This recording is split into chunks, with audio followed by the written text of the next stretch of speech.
पंजाब केसरी में आप सबका स्वागत है। मैं हूं चंद्रशेखर धरनी। सेल्फी विद डॉटर जो प्रोग्राम चला हुआ है, कंपेन चली हुई है, 2015 में शुरू की गई थी। सुनील जागलान जो इसके फाउंडर हैं वो हमारे साथ मौजूद हैं, चंडीगढ़ के अंदर हैं। इनसे बातचीत करेंगे। सबसे पहले आपका स्वागत है जागलान साहब। नमस्कार। सबसे पहले ये जानकारी लेना चाहूँगा कि जो आपकी ये कंपेन है ये कब शुरू हुई, इसका लक्ष्य क्या है? सेल्फी विद डॉटर अभियान हमने 9 जून 2015 को शुरू किया था और इसका एक मकसद था कि लड़कियों के चेहरे पर मुस्कान रहे और वो मुस्कान जो है परमानेंट रहे, अस्थायी ना रहे। इसके पीछे की कहानी ये थी कि हमने गांव में हमारी महिलाओं को सबल किया। देश की पहली महिला ग्राम सभा कराई। हरियाणा, उत्तर प्रदेश जैसे प्रदेशों में जहां महिलाएं खाप पंचायतों में नहीं जाती थी, उनकी खाप पंचायत करवाई और उनको पंचायत के अंदर सम्मिलित करवाया। ऐसे ही करते करते हमें लगातार आइडियाज़ बार बार डिस्कशन के द्वारा आते रहे, लगातार सरकारों के द्वारा राष्ट्रीय पुरस्कार भी मिलते रहे और फिर हमने एक प्रणाली चलाई कि जो हमें गांव के लिए फंड भी मिलेगा उसमें 50% जो खर्च है वो महिलाएं करेंगी। तो ऐसे ही एक बार मैं 9 जून को सोच रहा था कि अब की बार क्या नया किया जाए, तो टीवी पर गाना चला हुआ था सेल्फी ले ले रहे और मेरी बेटी जो है फ्रंट कैमरे से सेल्फी ले रही थी। तो मैंने सेल्फी और डॉटर को कनेक्ट किया और ये सेल्फी विद डॉटर आ गया। शुरू में समझ नहीं आ रहा था, फिर मीडिया का बड़ा अच्छा सरोकार इसमें रहा कि उन्होंने इस अभियान को आगे बढ़ाते हुए इसको काफ़ी अखबारों में और सोशल मीडिया के द्वारा बहुत ज़्यादा प्रचलित हुआ और हमने 3 बेस्ट सेल्फीज़ को चुना और मैं सोच रहा था कि ये शायद यहीं तक रहेगा, लेकिन फिर ये अभियान देश के माननीय प्रधानमंत्री श्री नरेंद्र मोदी तक पहुंचा और उन्होंने 28 जून 2015 को उनके रेडियो कार्यक्रम मन की बात में इस कार्यक्रम की हमारी काफ़ी प्रशंसा की और वो वहीं नहीं रुके। 2015 में उन्होंने 4 बार अमेरिका, लंदन और मन की बात कार्यक्रम में भी इसके बारे में बोलते रहे। तो यह इस देश की जो सीमाएं हैं उनको लांघकर दूसरे देशों में पहुंच गया और फिर हमें एक मकसद मिला कि ये जो सिंपल एक सेल्फी है और इसके अंदर जो हम मुस्कान परमानेंट तौर पर लड़की के चेहरे पर खोज रहे हैं उसको बनाने के लिए क्या करना पड़े। वो तब होगा जब लड़कियों को उनकी राजनीतिक, आर्थिक, सामाजिक, डिजिटल अधिकार जो हैं वो पूरी तरह से वे कैसे मिले वो उसके लिए क्या प्रयास है? जी, उसके लिए हमने अधिकारों के लिए हमने किया कि लाडो राइट्स करके एक पुस्तक है, करीबन 1 लाख पुस्तकें हम गांव-गांव में बांट चुके हैं। उस लाडो राइट्स में से फिर हम क्वेश्चन पेपर बनाते हैं। मान लो कि कोई लड़की बाहर पढ़ने जाती है, कोई लड़का उसको च्यूटी बरता है, तो इस पर कौन सी धारा लगेगी? आपके माता पिता अगर आपको 12वीं के बाद नहीं पढ़ाते हैं तो ये किस हिंसा के तहत आता है? तो ऐसा ऑब्जेक्टिव टाइप क्वेश्चन पेपर तैयार किया। ये अधिकारों की बात हो गई जिसमें हम प्रतियोगिता के माध्यम से उन्हें समझाने की कोशिश करते हैं। मेवात की लड़कियां थी जो कंप्यूटर के नज़दीक भी नहीं आती थी, वहाँ पहले हमने सिलाई सेंटर खोला, फिर वहीं उसी रूम में हमने लाइब्रेरी बनाई और वहीं पर हमने 10 कंप्यूटर रखे। पहला सेंटर हमने 2017 में वहाँ मेवात के अंदर ऐसा क्रिएट किया और डिजिटल इंडिया विद लाडो नाम से हमने इस कैंपेन को शुरू किया। फिर तीसरा प्रॉपर्टी राइट्स की बात आती है। वहाँ पर हमने अपने गांव में 30 घरों में शुरू में नेम प्लेट्स लगवाई थी बेटियों के नाम की वर्ष 2015 में। लोगों ने विरोध भी किया, कुछ ने नेम प्लेट तोड़ भी दी, कुछ कह रहे थे कि ये घरों को भी लड़कियों के नाम करा देगा।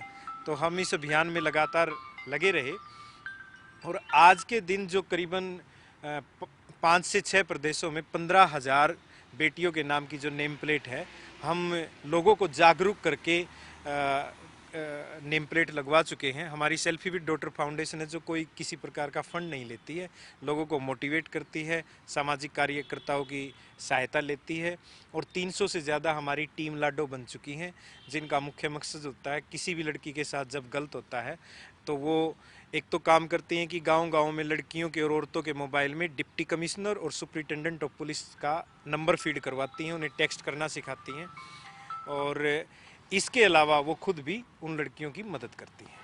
आपके प्रमुख के क्षेत्र माने जाएं जहाँ जहाँ इस वक्त आप सक्रिय हैं, हरियाणा तो है ही है जी। और कौन कौन सी स्टेट में सक्रिय हैं? हरियाणा के अलावा हम राजस्थान, उत्तराखंड, उत्तर प्रदेश में बड़ा अच्छा अभियान हमारा चलता है और साथ में जो हमारा चंडीगढ़ में भी अभी हमने नेम प्लेट्स का जो कैंपेन है वो शुरू किया है और यहाँ पर भी हमने टीम बनानी शुरू की है। अगर ये देखा जाए कि पिछले अभियान अच्छे रहे, सफल रहे, आगे आने वाले अभियान कौन कौन से जिनको आप जल्दी कार्यान्वित करेंगे? एक अभियान मेरे दिल के बहुत करीब है। जब मैं सरपंच था 2011 में, मैं सैनिटरी पैड बनाने की मशीन खरीद के लेके आया था दिल्ली। तो उस टाइम मेरे अंदर हेजिटेशन थी और मैं उस अभियान को सफल नहीं बना सका था। तो हमारा एक पैड मित्र अभियान अभी हम लॉन्च कर रहे हैं। उसका प्रारूप क्या होगा? उसका प्रारूप यही है कि हर घर में एक पीरियड्स चार्ट लगेगा। एक घर में 2 या 3 महिलाएं हैं, माँ बेटी हैं, तो उसमें उनका नाम होगा। मान लो किसी का नाम कमलेश है, तो कमलेश की नवंबर में डेट की तारीख क्या रही है, दिसंबर की क्या रही है, उसमें कोई इरेगुलरिटी तो नहीं है। फिर साथ में बेटी का नाम भी आ रहा है, तो उनके बीच में भी संवाद की स्थिति बनी रहेगी।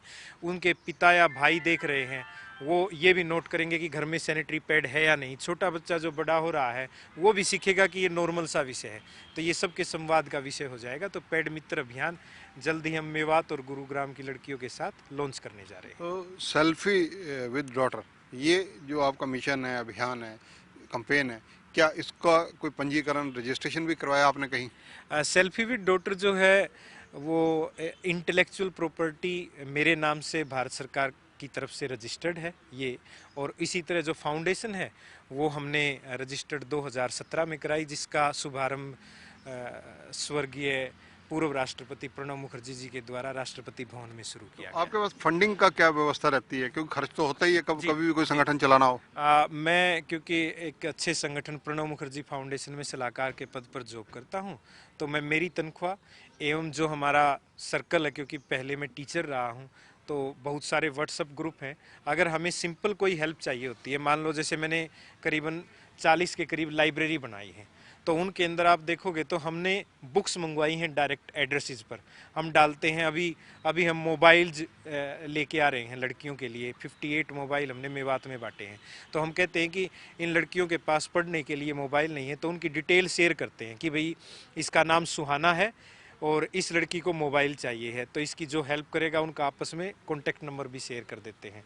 तो ये मोटिवेशन के द्वारा होता है। और जर्नल कलेक्शन करते हैं जिसमें डायरेक्ट जो बेनिफिशरी है और जो देने वाला है। कोरोना काल के दौरान शिक्षा का सारा एक नज़रिया बदल गया, एक स्टाइल बदल गया, ऑनलाइन शिक्षा शुरू हो गई। इसके लिए आपने लाडो यानी लड़कियों के लिए विशेष क्या हाईटेक किया इन बच्चों को? इनको मोबाइल, पैड्स या दूसरी चीज़ें प्रोवाइड कराई? जी, इसमें हम पहले से ही व्हाट्सएप ग्रुप बनाए हुए थे। सरकारी स्कूल 138 सरकारी स्कूल गुरुग्राम एवं मेवात के, वो कोरोना काल से भी पहले बने हुए थे। और उसमें हमने हमारे जो वॉलंटियर्स है, जिन्हें हम लोकल रिसोर्स पर्सन बोलते हैं, बीएड और जेबीटी किए हुए, वो उसके अंदर जुड़े हुए थे। तो वो ग्रुप हमारा पहले से बना ही हुआ था। फिर हमने कुछ ऐप डाउनलोड करवाए और उनको ऑनलाइन एजुकेशन देना शुरू किया। और वो मॉडल सरकार को भी पसंद आया था, जिसके बाद अब तो सरकार खुद ही कह रही है, बड़ा बेहतरीन स्टेप है कि वो खुद टैबलेट्स जो हैं 8,20,000 के करीब लड़के लड़कियों को बांट रही है ऑनलाइन। हरियाणा में पंचायतों के चुनाव नज़दीक हैं, अब 50% भागीदारी की बात सरकार कर रही है महिलाओं की, उसको कैसे देखते हैं आप? ये तो बड़ा क्रांतिकारी और प्रशंसा भरा स्टेप है सरकार का। और हम भी काफ़ी समय से डिमांड कर रहे थे कि चलो सबसे महत्वपूर्ण और छोटी पंचायत कहो या देश की छोटी संसद कहो, ग्राम पंचायत से ये 50% आरक्षण वाली बात शुरू हुई है और एक दिन ये संसद में भी हो सकेगी। और इस पर मैं यही कहना चाहूँगा कि वो जो महिलाएं सरपंच बनेंगी उनकी बेहतरीन रूप से ट्रेनिंग, क्योंकि हमारा जो पंचायती राज एक्ट है हरियाणा का, वो भी बहुत कमज़ोर है और वो अधिकारियों के हाथों में बहुत ज़्यादा उसके अंदर पावर रहती है। सरपंच के पास वो पावर नहीं है। तो मैं अपेक्षा करूंगा कि आने वाले समय में हमारा पंचायती राज भी, दक्षिण भारत में कई सारे राज्य हैं जिन्होंने बहुत सारा सशक्त कर दिया है और सरपंच एक मुख्यमंत्री की तरह काम करता है, जो ज़रूरत होती है ग्राम सभा के आधार पर काम करता है। तो वैसा ही देखने को मिलेगा कि हरियाणा में भी सरकार ऐसा प्रोग्रेसिव स्टेप उठाते हुए पंचायतों को जैसे महिलाओं को आरक्षण दिया है, वैसे सरपंचों को पावर भी जरूर देगी। आप खुद सरपंच रहे हैं, पंचायती राज की खामियां आपको भली भांति पता है, तो ऐसी कौन सी अहम खामियां हैं जिनका सुधार सरकार को करना चाहिए और बहुत जल्दी करना चाहिए? तुरंत प्रभाव से एक जो कार्य है कि योजनाओं को कार्यान्वित करने की जिम्मेवारी दे दी है, लेकिन जो उसके पास फंड और योजनाएं बनानी है उसके लिए उसको बार बार परमिशन लेने के लिए बीडीपीओ, डीडीपीओ, डिप्टी कमिश्नर के पास जो पहुंचना पड़ता है, प्लस उसके पास जो उसका रिजर्व फंड है ग्राम पंचायत का, उसको खर्च करने के लिए आप एफसी तक आपको परमिशन लेनी पड़ती है। इस तरह की जो असुविधाएं की हुई है सरपंच को, आप जब एक मुख्यमंत्री पूरी तरह से इंडिपेंडेंट है, कैबिनेट की मीटिंग लेके डिसीजन ले सकता है, तो क्यों गांव के अगर 2000 लोग ग्राम सभा में शामिल होते हैं और वो कहते हैं कि ये जो गांव का फंड है इस सुविधा के लिए प्रयोग किया जाए, क्यों ना ऐसा हो। तो मैं सोचता हूं कि सबसे पहला कार्य ग्राम पंचायतों के जो सरपंच और पंच हैं उनको स्वतंत्र रूप से अधिकार देकर ये नई शुरुआत हरियाणा सरकार के द्वारा की जानी चाहिए। धन्यवाद सुनील जागलान। तो ये हैं सुनील जागलान जी, जो कि सेल्फी विद डॉटर जो कैंपेन चल रही है उसके सर्वे सर्वा हैं। इनकी बातचीत आपने सुनी, जिस प्रकार से लड़कियों को प्रेरित करने के लिए लगातार लगे हुए हैं। प्रधानमंत्री ने भी मन की बात से लेकर विदेशों तक इनकी सराहना की है और इन्होंने अपनी मेहनत के बलबूते पर इस कार्यक्रम को, इस अभियान को सफल बनाया है। लेकिन पंचायती राज के अंदर खामियां इनको नज़र बिल्कुल स्पष्ट शब्दों में आती हैं। उसका कारण है क्योंकि ये सरपंच रहे हुए हैं और उसमें ये शीघ्र शुद्धिकरण की मांग भी कर रहे हैं। कैमरामैन सुनील के साथ चंद्रशेखर धरनी, पंजाब केसरी टीवी, चंडीगढ़।